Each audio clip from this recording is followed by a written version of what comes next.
Hi, I'm Arwen Foley, editor of AA Roadwatch, and the AA travel insurance team have challenged me to pack a piece of carry-on luggage for a week's holiday, and I've gathered a few tricks on the way for making it a little bit easier.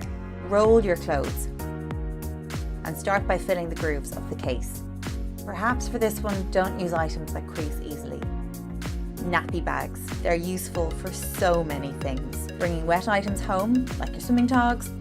On the way over, I like to use them for stuffing my smaller items and socks into my shoes. Stock up on samples or dispense your creams and makeup. Do you need your entire foundation bottle or all of your face cream? If you're just going for a few days, why not dispense it into a smaller tub? Clingfilm is brilliant for preventing your liquids from spilling all over your bag. You can also use it to make sure your necklaces don't get tangled. Don't forget to pack your liquids near the top of your case so they're easy to get out when you're going through security. Keep your compacts from breaking by stuffing them with cotton rounds. I always bring a pair of warm socks for the flight as my feet get really cold, but you can also use them to protect your pallets.